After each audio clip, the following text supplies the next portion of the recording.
નમસ્કાર. ચાલો તો ઓનલાઈન 1000 થી 1200 રૂપિયાની કિંમતમાં મળતા ટી લાઇટ હોલ્ડર આજે આપણે ઘરે બનાવશું માત્ર 200 રૂપિયાના ખર્ચાથી.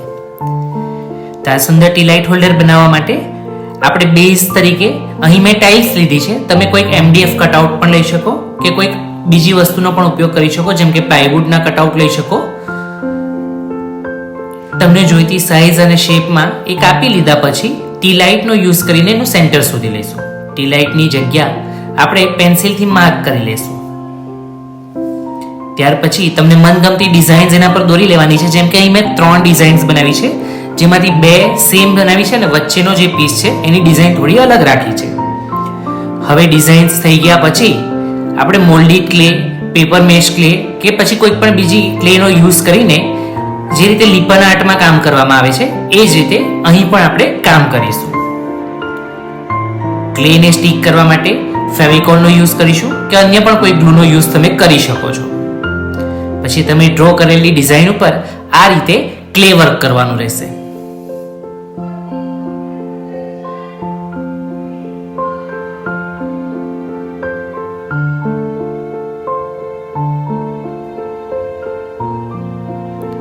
અહીં તમે જોઈ શકો છો કે મેં 3 પીસ ઉપર ક્લે વર્ક કરી દીધું છે અને ત્યારબાદ એને 6 થી 7 કલાક સુધી ડ્રાય થવા દીધું છે.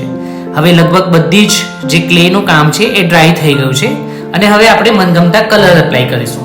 અત્યારે પેસ્ટલ કલર્સ વધુ ટ્રેન્ડમાં છે, એટલે અહીં મેં કેમલિનના પેસ્ટલ કલર્સનો યુઝ કર્યો છે. તમને મનગમતા કલર તમે અહીં ઉપયોગ કરી શકો છો. આપણે કલરના 2 કોટ લગાવીશું, જેથી કલરને કરીને કલર વધારે સારી રીતે નિખરીને આવે. જો તમે ઈચ્છો તો સૌપ્રથમ વ્હાઇટ વોશ લગાવી શકો અને એની ઉપર પણ કલર કરી શકો છો. અહીં મેં વ્હાઇટ વોશ એપ્લાય કર્યો નથી. અને આ રીતે આપણે આપણા બધા જ 3 ટી લાઇટ હોલ્ડરને કલર કરી લેશું, જેમાંથી 2ને મેં સરખો કલર કર્યો છે અને જે સેન્ટર પીસ છે એનો કલર અલગ રાખ્યો છે. એકવાર કલર થઈ જાય ત્યાર પછી કલરને સુકાવા દઈશું અને પછી જે ક્લે વર્ક કર્યું છે એની ઉપર આપણે વ્હાઇટ કલર એપ્લાય કરીશું. જે ક્લેનું વર્ક છે એ બધા પર વ્હાઇટ કલરના આપણે 2 કોટ લગાવીશું અને ત્યાર પછી એને સુકાવા માટે 3 થી 4 કલાક માટે રહેવા દઈશું. એકવાર કલર પ્રોપરલી સુકાઈ જાય પછી એની ઉપર તમે કલર ફિક્સ કરવા માટે સ્પ્રે ઓર વાર્નિશનો ઉપયોગ કરી શકો છો. જેમ કે અહીં તમે જોઈ શકો છો મેં કઈ રીતે બધું જ ક્લે વર્ક છે એને વ્હાઇટ કલર કર્યો છે. તમે તમારા મનપસંદ રંગોનો ઉપયોગ કરી શકો છો. આ કલા જે છે એ લીપન આર્ટ ઓર મડ મિરર આર્ટ તરીકે ઓળખાય છે, જે ગુજરાતના કચ્છની અંદર વધારે કરવામાં આવે છે. રંગો સુકાઈ જાય પછી અલગ અલગ શેપના આભલા ઓર મિરરનો ઉપયોગ કરીને આપણે આપણા ટી લાઇટ હોલ્ડર્સને ડેકોરેટ કરીશું. હા, અહીં ડિઝાઇન નક્કી કરતી વખતે ઓર ડિઝાઇન ડ્રો કરતી વખતે તમે જે મિરર યુઝ કરવાના છો એની સાઇઝનું ધ્યાન રાખવું ખૂબ જરૂરી છે, જેથી કરીને તમે જે ક્લે વર્ક કર્યું છે તેની અંદર એ મિરર સારી રીતે બેસી જાય. તો અહીં તમે જોઈ શકો છો ખૂબ ધ્યાનથી મિરર્સને આપણે એની જગ્યા પર પ્લેસ કરવાના છે. આ મિરર્સ તમે ઓનલાઈન ઓર તમારી નજીકના બજારમાંથી પણ ઇઝીલી મેળવી શકો છો અને બહુ સસ્તા પડી જાય છે.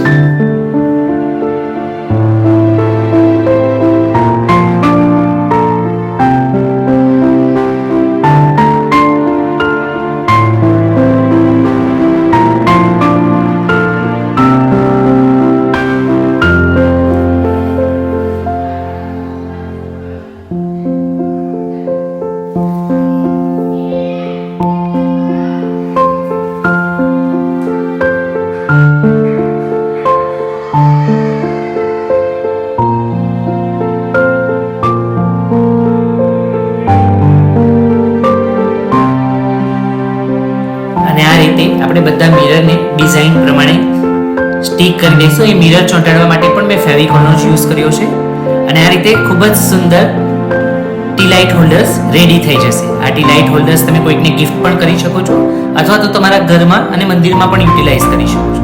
તો તમને આ ટી લાઇટ હોલ્ડર્સ કેવા લાગ્યા એ કોમેન્ટમાં ચોક્કસથી જણાવજો. Thank you.